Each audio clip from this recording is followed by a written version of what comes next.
नमस्कार मित्रांनो, सुस्वागतम. मुरंबा मालिकेच्या आजच्या भागामध्ये अक्षय खूप रडत असतो. त्याला असे प्रत्येक विचार त्याच्या मनात येतात की जर रमाचं सांगितलेलं मी ऐकलं असतं तर आज ही परिस्थिती आपल्यावर ओढवली नसती, रमाचा जीव असा संकटात अडकला नसता.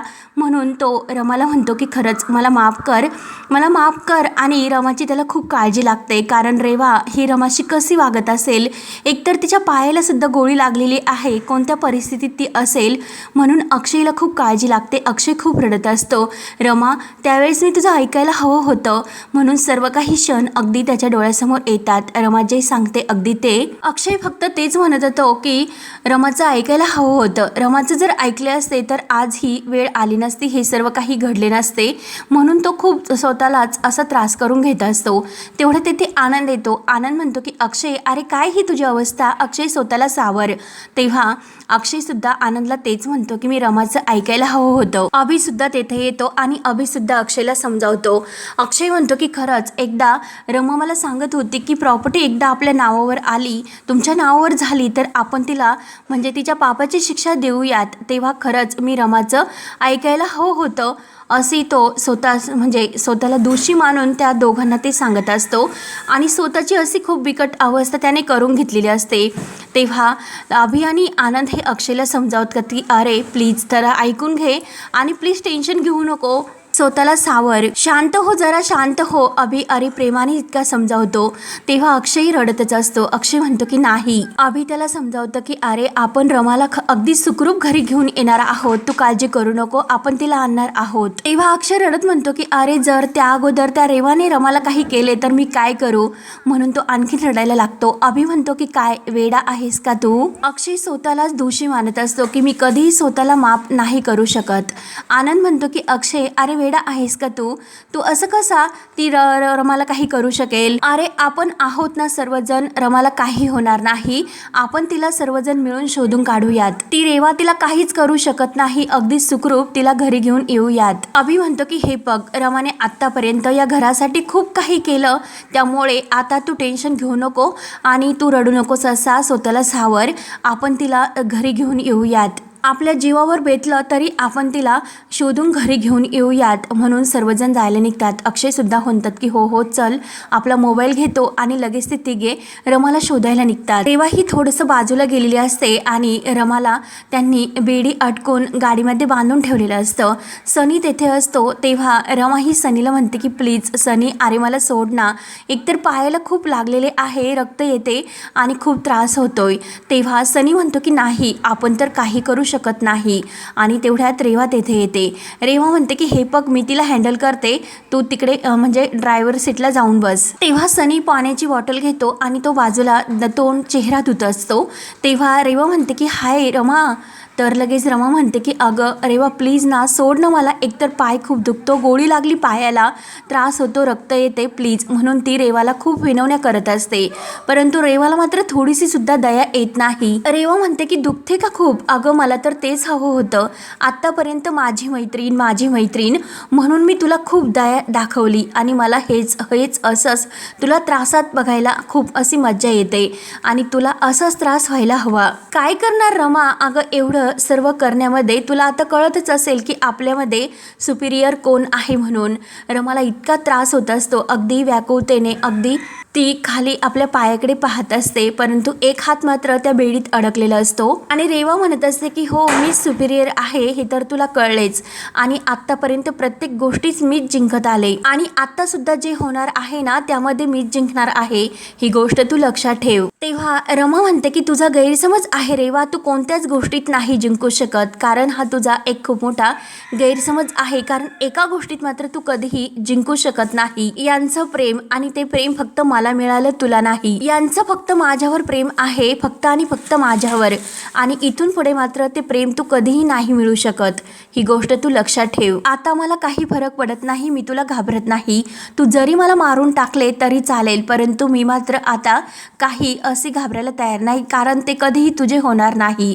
तेव्हा रेवा म्हणते, अगं मी आता तुझा असा जीव नाही घेणार, अगोदर ते अक्षयचं जे काही आहे ना ते नंतर डिस्कस करूयात. मी अगोदर अक्षयला कॉल करणार आणि त्याने जे काही आरोप माझ्यावर लावलेले आहे ना, परत सगळे आरोप तो मागे घेणार आहे किंवा नाही हे सर्व मी स्टॅम्प पेपरवर लिहून दिले ना, मग ठरवूयात की आपण तुझ्या जीवाचं काय करायचं ते. एकतर आपण तुला जिवंत घरी पाठवू शकतो किंवा तुझी बॉडी घरी पाठवू शकतो, दोन्ही पैकी एक तरी करू शकतो. ते काय करायचे आपण ठरवूयात. तेव्हा रमा खूप रडत असते. एकतर तिच्या पायाला खूप असा त्रास होत असतो, परंतु रेवाला थोडीशीही अगदी दयामाया येत नाही. आणि सनी सुद्धा अगदी निखूर मनाचा अगदी गंमतच बघत असतो आणि रेवाची प्रत्येक गोष्टी तो रमासाठी साथ देतो. त्यानंतर इकडे घरी मात्र सर्वजण खूप रडत असतात. कावेरीला सर्वजण खूप समजवतात. सीमा सुद्धा खूप रडत असते. सर्वजण अगदी तेथेच बसलेले असतात. शशिकांत आणि आजी सुद्धा. सर्वांना अगदी रमाची काळजी लागून असते की नक्की रमा कुठे असेल, त्या रेवाने रमाचं काय केले असेल आणि कुठे तिला नेले असेल, म्हणून सर्वांना एकच टेन्शन असते. तेव्हा शशिकांत लगेच आजीला म्हणतो की आई आता काय करायचे आपण, ती रेवा रमाला घेऊन कुठे गेली असेल. तेव्हा कावेरी सुद्धा रडायला सुरुवात करते. माझी रमा कुठे असेल, काय कशी असेल. तेव्हा मंगला मावशी म्हणत असते की कावेरी अगं शांत हो, आणि जर रेवा येथे असती तर तिची मान मी मोडून टाकली असती, परंतु आता स्वतःला सावर ग. तेव्हा लगेच कावेरी पंकज काकांना म्हणते की पंकज काका अहो शोधा ना आपल्या रमाला, कुठे आहे, तर रेवाने कुठे नेले, म्हणून ती खूप रडत असते. सीमा सुद्धा कावेरीला खूप समजावते. तेव्हा कावेरी खूप रडते तर सीमा विचारते की काय ग काय झाले, तर कावेरी म्हणते की मला चक्कर येते, म्हणून सीमा घाईने तिला पाणी प्यायला देते. आणि हे बघ कावेरी स्वतःला आवर, आणि मी तुला सांगते ती रेवा आपल्या रमाला काही करू शकत नाही, आपली रमा सुखरूप परत घरी येईल. तेव्हा कावेरी म्हणते की असं कसे बोलते तू, तिला गोळी लागली पायाला, तिला किती दुखत असेल ग, असे काय बोलते तू. कावेरी खूप रडत असते. अगं सीमा आपली रमा कुठे असेल ग, कुठे असेल, काय करत असेल ग ती. तेवढ्यात अक्षय, आभी आणि आनंद तेथे येतात. अक्षय म्हणतो की काही पत्ता लागला का, काही कळले का. तेव्हा शशिकांत नाही आणि आजी सुद्धा नाही म्हणत असतात. त्यानंतर अक्षय हा लगेच इन्स्पेक्टर साहेब पाटील यांना फोन करतो आणि काही पत्ता लागला का, कुठे आहे त्या बाईने रमाला, कुठे नेले, काही कळले का तुम्हाला. तेव्हा पाटील साहेब नाही म्हणत असतात. तुम्ही काळजी करू नका, आमचे प्रयत्न चालूच आहेत. तेव्हा अक्षय म्हणतो की ठीक आहे. रमासाठी अगदी कावराबाबरा तो होतो. तेव्हा अस्मित म्हणतो की अरे अक्षय मी काही मदत करू शकतो का रे, तर आजीही त्या अस्मितवरच ओरडते. अस्मित अरे समजतं का तुला, तू काय मदत करणार आहे रे. तेव्हा लगेच अक्षय आजीवर खेकसतो, आजीवर ओरडतो. अरे अगं आजी आता तरी प्लीज कुणाचा अपमान करू नकोस, शांत राहा. आणि अस्मितला म्हणतो पटकन सांग की तू काय मदत करू शकतो. तेव्हा अस्मित म्हणतो की हे बघ मी मारामारी जरी करू शकलो नाही ना, तरी मी मात्र मदत करू शकतो, मी काहीतरी डोकं वापरू शकतो. तेव्हा अक्षय म्हणतो की सांग ना, अरे तू काय करू शकतो. तेव्हा अस्मित म्हणतो की हे बघा मी इंजिनियर आहे, मी IP इंजिनियर आहे, त्यामुळे जर तुम्ही मला रेवाचा नंबर दिला तेव्हा तिचं त्या नंबरवरून लोकेशन मी ट्रेस करू शकतो. तेव्हा अक्षय घाईने आभ्याला लॅपटॉप आणायला सांगतो. अभि लॅपटॉप घेऊन येतो. अस्मित चेक करतो आणि ते तर लगेच त्याला कळते की घराच्या बाजूचेच लोकेशन दाखवत असते. तेव्हा तो अक्षयला सांगतो की अक्षय अरे घराच्या बाजूचेच लोकेशन आहे. तेव्हा अक्षय अभि आणि आनंदला पटकन जायला सांगतात. पंकज काका सुद्धा धावतात. तेव्हा अभि, अक्षय आणि आनंद, पंकज काका हे रेवाचा मोबाईल तेथे स्टेजवरच राहिलेला आहे तर तो घेऊन येतात. तेव्हा मात्र ते आल्यानंतर सीमा विचारते की काय रे काय झाले, मयुरी सुद्धा विचारते. तेव्हा अभि तो फोन दाखवतो, कारण रेवा तो फोन येथे स्टेजवरच विसरून गेली होती. तेव्हा सर्वांना आणखीन टेन्शन येते. तेव्हा मात्र आता रेवा ही अक्षयला फोन करायला घेते आणि म्हणत असते की काय रे देवा, काय हे करावे लागते, हातावरची मेहंदी सुद्धा अजून सुकली नाही आणि काय ही वेळ माझी. म्हणून ती अक्षयला लगेच कॉल करते आणि फोन करून म्हणते की हाय अक्षय. तेव्हा अक्षयला इतका राग येतो, तो जोरात रेवा असे ओरडतो, रमा कुठे. तेव्हा लगेच रेवा म्हणते की काय रे अक्षय, किती रमासाठी तुझा जीव असा तडतडतो, किती तडफडतो रे तू. तेव्हा रेवाचा फोन आलाय हे सर्वांना कळलेले असते, म्हणून सर्वजण अगदी धक्क्यानेच पाहत असतात. तेव्हा अक्षय रेवावर खूप चिडतो, रमाला सोडून दे. रेवा म्हणते की अरे अक्षय किती रमावर प्रेम करतो, एवढं प्रेम तू माझ्यावर सुद्धा केलं असतं. तेव्हा अक्षय तिच्यावर चिडतो. अक्षय म्हणतो की हे बघ तुझी फालतू बडबड मला ऐकून घ्यायची नाही, रमा कुठे ती मला सांग. तेव्हा रेवा म्हणते की अरे नशिबाने रमा अजून तरी जिवंत आहे. तेव्हा लगेच अक्षय आणखीनच चिडतो आणि हे बघ रेवा, मी तुला सोडणार नाही. रमाला जर काही झाले ना, माझ्या इतकं वाईट कोणी नसेल. रेवा म्हणते की अक्षय, अरे मला तेच हवं होतं की तुम्हाला कधीही सोडू नाही. रेवा म्हणत असते की काय करणार, परंतु मेरी चॉईस. अरे मला आता रमाला या जगातून मात्र सोडावे लागणार. तेव्हा अक्षय खूप जोरात ओरडतो. अक्षय जोराने म्हणतो की रेवा. तेव्हा रेवा म्हणते की हे बघ अक्षय, आवाज खाली करून बोलायचं. आणि मगाशी बघितलं ना तू, रमाच्या पायाला मगाशी चुकून गोळी लागली तशी डोक्याला सुद्धा लागू शकते, पण यावेळेस मात्र चुकून नाही, कदाचित मी ते मुद्दाम करू शकते. तेव्हा अक्षयला आणखीन राग येतो. अक्षय म्हणतो की हे बघ, तुझं वैर माझ्याशी आहे, तू रमाला का त्रास देते, काय चाललंय हे तुझे सर्व. जे काही तुला बोलायचे असेल ते तू माझ्याशी बोल. प्लीज रमाला काही करू नको, मी तुला रिक्वेस्ट करतो. रेवा, तू रमाला काही करू नको. रेवा म्हणते की हो ना, अरे प्रेमासाठी काही पण करावे लागते. आणि हे बघ, मी सुद्धा तुला एक चान्स देते, तुला असे करावे लागेल. रमा, जर तुला जिवंत हवी असेल तर तू माझ्यावर जे काही आरोप लावले ना, ते सर्व आरोप तू मागे घेशील. अक्षयला हे ऐकल्यानंतर खूप मोठा धक्का बसतो. अस्मित विचारतो की अरे ती काय बोलतेस, बोल ना अक्षय, सांग ना काय बोलतेस ती. रेवा विचारत असते की बोल ना अक्षय, रेडी आहेस का तू, बोल ना अक्षय. अक्षय मात्र शांत असतो, काही उत्तर तो देत नाही. त्यावर रेवा म्हणते की हे बघ, बाय द वे मला असे वाटते की तू इतका शांत राहिला, तुझा आवाज मात्र निघत सुद्धा नाही, म्हणजे त्याचा अर्थ तुझं काय उत्तर आहे ते मला कळालेच. आणि मला असे वाटते की रमा सुद्धा तुला तितकी महत्वाची नाही वाटत. तेव्हा रमा हे सर्व ऐकत असते. रेवा म्हणते की ठीक आहे, आता मला जे करायचे ना ते मी करू शकते. आणि फाईन, ओके बाय असे करून लगेच रेवा फोन ठेवते. तेव्हा अक्षय, अगं ऐक ना ऐक ना, हॅलो हॅलो असे करत असतो. तेव्हा सर्वजण विचारतात की अरे ती रेवा काय म्हणाली.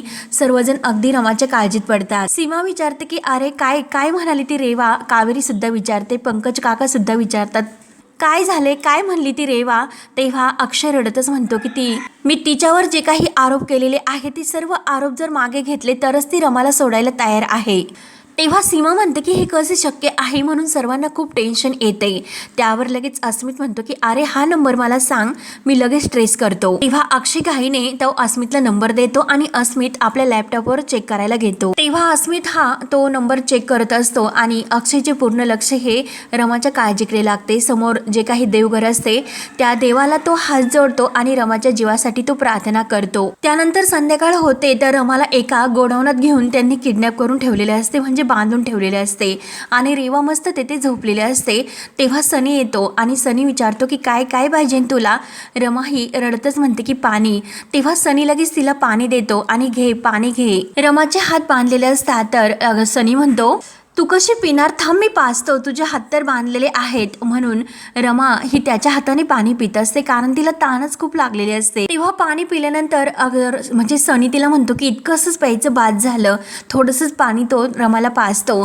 तेव्हा रमा त्याच्या समोर हात असे जोडायचा प्रयत्न करते. सनी प्लीज, अरे मला सोड ना, मला जाऊन दे ना. सनी म्हणतो की काय, मी तुला जाऊन देऊ, तू तर माझ्यासोबत गेम केला ना. अगं मी तर तुझ्याबरोबर ताराबलम चंद्रबलम करायला तयार होतो की नाही. अरे बोल ना, किती दिल तुला मी दिला होता, आणि काय तू त्या भोपळ्यासोबत लग्न करायला तयार झालीस. रमा रडतच म्हणते की अरे सनी, तुझा काहीतरी गैरसमज होतोय. अरे मी तुला सांगते की हे सर्व नाटक होतं. रेवाचा सर्व खेळ हा सर्वांसमोर आणण्यासाठी आम्ही सर्वांनी मिळून हे सर्व नाटक केलं होतं, म्हणजे अक्षय आणि मी. तेव्हा सनी म्हणतो की हे बघ, माझ्याशी मात्र तू खोटं बोलू नकोस, मला सर्व काही समजतं, मी जाम हुशार आहे. आणि हे बघ, आमचं काय ठरलेलं आहे तुला माहिती आहे का.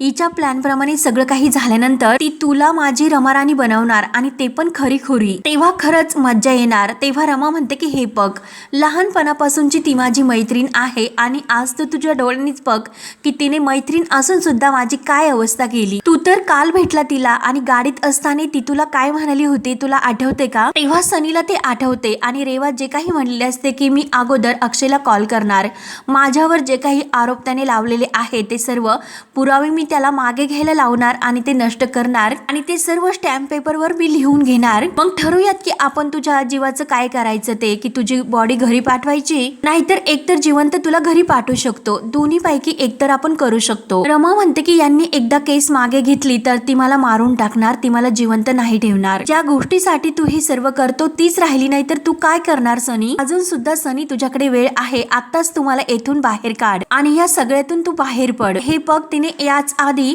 दोघांचे खून केलेले आहेत आणि पोलीस तिला शोधतात. वेडेपणा करू नकोस. अरे तू सुद्धा यात कायमचा अडकशील आणि जेलमध्ये जाशील, त्यामुळे मी जे सांगते ते ऐक. अरे तू माझी मदत कर, मला इकडून बाहेर काढ. अरे मला हे सुद्धा माहिती आहे की सनी तू तिच्यासारखा नाही, तू फक्त मला इकडून बाहेर पडायला मदत कर. तेव्हा मात्र अक्षय, आनंद, अभि आणि अस्मित हे लॅपटॉपवर ते लोकेशन शोधत तिथे त्याच अगदी त्या ठिकाणी येऊन पोहोचतात. अगदी बाहेर असतात. अस्मित त्यांना दाखवत असतो की हे बघ अक्षय त्या ठिकाणचं अगदी पलीकडचं तेथील लोकेशन दाखवते. अक्षय लगेच त्या लोकेशनचा आपल्या मोबाईलमध्ये फोटो काढून घेतो. तेव्हा आनंद त्यांना समजावतो की अभ्या हे बघ, गडबड करू नको. ज्या अर्थी तिने मंडपातून सुटण्याचा प्रयत्न केला तेव्हा खात्रीने मी तुम्हाला सांगतो की ती एकटी नसणार, नक्की कोणीतरी तिच्या मदतीला असणारच. तेव्हा अक्षय म्हणतो की हो, आणि तिच्याकडे ती पाटील साहेबांची गन सुद्धा आहे. तेव्हा अस्मित म्हणतो की अरे बापरे. तर अभि म्हणतो की मग आता काय करायचे आपण? त्यानंतर इकडे आतमध्ये रमा ही सनीला विचारते की झाला का तुझा सर्व विचार करून? मग काय विचार केला? तेव्हा सनी म्हणतो की कसला विचार? तर रमा म्हणते की तुला एक प्रश्न विचारू का? तुला मी इतकी आवडले का? तेव्हा सनी म्हणतो की विषय आहे का? सनी म्हणतो की हो हो, अगदी मनापासून तुम्हाला आवडली, विषय आहे का काही त्यात? तेव्हा रमा म्हणते की हे बघ, मग जी व्यक्ती आपल्याला इतकी मनापासून आवडते तिच्या बरोबर आपण असे नाही वागू शकत. मी सुद्धा तसा विचार नाही करू शकत मला आवडणाऱ्या व्यक्तीबद्दल, आणि ते कधीच नाही. अरे दे सोडून, तू मुकदम आहे ना. जर घरातील सर्वांना कळले की यामध्ये तुझा सुद्धा हात आहे तर तुझी अवस्था काय होईल हे सनी तुला कळते का? एकदा विचार कर या सर्व गोष्टीचा. तेव्हा सनी विचारात पडतो. त्याला खूप टेन्शन येते की नक्की आता काय करू. रमा त्याला खूप समजावण्याचा प्रयत्न करते की हे बघ सनी, प्रेम ही खूप वेगळी गोष्ट आहे. अरे प्रेम करण्यासाठी जिगर लागते, जीव घेण्याची वृत्ती नाही. आणि सगळ्यात महत्वाचं म्हणजे प्रेमामध्ये जीव द्यायचा असतो, घ्यायचा असतो. तुला कळते का सनी? मी अरे तुला काय सांगते, काय बोलते? चल मग मला बाहेर काढ. एकतर मला पायातून खूप रक्त येते आणि जर अजून इतक्या वेळ माझं रक्त वाया गेलं तर मी येथेच मरून पडेल. तेव्हा तुला काय करायचे असेल ते तू लवकर कर. आणि तेवढ्यात रेवाची झोपेमध्ये चुळबुळ सुरू असते. रेवा उठते आणि रेवा म्हणते की सनी काय चालले तिकडे?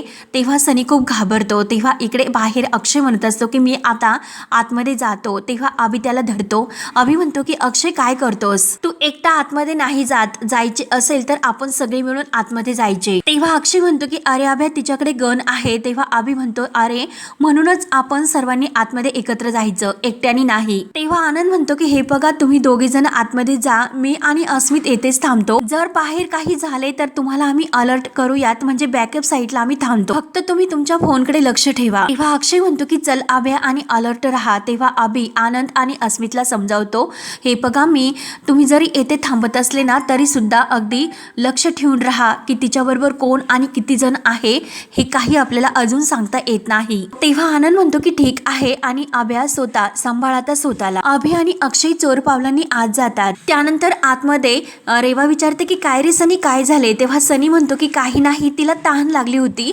त्यामुळे तिला पिण्यासाठी मी पाणी देत होतो. तेव्हा रेवा म्हणते की काही गरज नाही, तिचे हे सर्व लाड करण्याची काही गरज नाही.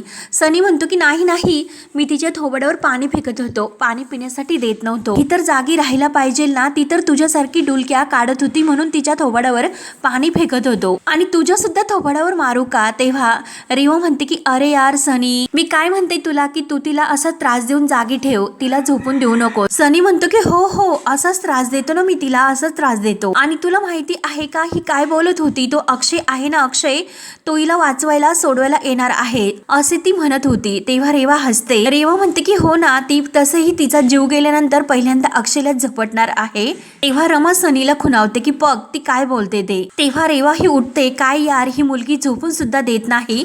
तर अक्षय हा त्या मोबाईलच्या लोकेशनवर आतमध्ये येत असतो. रेवा ही रमाजवळ येते आणि काय रमा, काय प्रॉब्लेम आहे तुझा असे विचारते. आता मात्र जास्त शहाणपणा करण्याची गरज नाही. तेव्हा अक्षय खिडकीतून हे सर्व पाहतो आणि ते सर्व बघून त्याला धक्का बसतो. रमाची काळजी लागते आणि तो हळूच अशी खिडकी उघडतो आणि खाली बसतो. रेवा म्हणत असते की हे बघ, जास्त शहाणपणा करण्याची गरज नाही, तुला कळले ना आता, तुझ्यापेक्षा एक स्टेप मात्र मी पुढे आहे. आणि अक्षय दुसरी खिडकी उघडतो आणि त्यातून सर्व काही पाहत असतो. तेव्हा तेथे सनी आहे हे सुद्धा अक्षयला कळलेले असते आणि आता सनी हा रमाला सोडवण्याचा प्रयत्न करणारच असतो. आणि अक्षय आता विचारात पडतो की नक्की आता काय करायचे आणि रमाला ह्या सर्वातून कसे सोडवायचे। तेव्हा हा भाग इथे संपतो। पुढील भागामध्ये सनी हा सर्वांना मदत करायला तयार होतो आणि सर्वजण ही बाहेर असतात तर सनी सुद्धा त्यांच्यासोबत बाहेर येतो आणि अक्षय त्याला म्हणतो की तुझा फोन असा चालू ठेव म्हणजे त्यात रेकॉर्डिंग झाली पाहिजे असं सर्व काही। तेव्हा अभि म्हणतो की त्यात म्हणजे असे रेवा सुद्धा दिसली पाहिजे। तेव्हा रमा विचारत असते की काय ग रेवा, आरती वहिनीची या सर्वात काय चूक होती। तेव्हा रेवा ही रमाच्या डोक्याला पिस्तूल लावते आणि मला तर खरंच तुला मारायचं होतं आणि त्यात आरती गेली। तेव्हा मात्र आता घरी हे सर्वजण जे काही ते व्हिडिओ कॉलवर सर्वांना दाखवत असतात म्हणजे सनी ते व्हिडिओ कॉल करून ठेवत असतो आणि रेकॉर्डिंग सुद्धा आणि पोलिसांना सुद्धा हे सर्व काही ठिकाणी ऐकायला येत असते म्हणजे सर्वत्र त्यांनी व्हायरल केलेले असते। तेव्हा रमा ही तेथे असते आणि रेवा ही तिला बंदूक डोक्याला लावून बोलत असते आणि मला तर तेव्हा तुम्ही घराच्या बाहेर काढले आणि परत मुकादम फॅमिलीमध्ये एंट्री कशी करायची आणि त्याच वेळेस आरती गेली म्हणून मी अभिषेकचा वापर करून घेतला आणि अभिषेक बरोबर घरामध्ये एंट्री केली आणि हे सर्व लोक ऐकत असतात। पुन्हा एकदा रेवा राज्याध्यक्ष हिची मुकादम फॅमिलीमध्ये रेवा अभि मुकादम अशी म्हणून एंट्री झाली। तेव्हा अभि हे सर्व ऐकतो आणि त्याला तर आणखीन धक्का बसतो, तो खालीच बसतो, तो खूप रडत असतो। तर रेवा म्हणत असते की अभिषेक मुकादमची बायको म्हणून आणि इन्स्पेक्टर साहेब आणि सर्व पोलीस तेथे आलेले असतात रेवाला पकडण्यासाठी कारण सनीने खूप मोलाची मदत त्यांना केलेली असते। अक्षय अभिला सावरतो की अक्षय हा म्हणजे खुणावत म्हणत असतो की रडू नकोस कारण रेवापर्यंत हा आवाज ऐकून द्यायचा नसतो। सर्वजण शांतपणे रेवा काय सांगते तिचा गुन्हा कसा कबूल करते हे ऐकत असतात। तेव्हा आता सर्वजण सापळा रचून रेवाला कसे पकडतात आणि रमाला सुखरूप कसे सोडवतात हे पाहण्यासाठी आपल्या चॅनलला नक्की सबस्क्राईब करत राहा। धन्यवाद।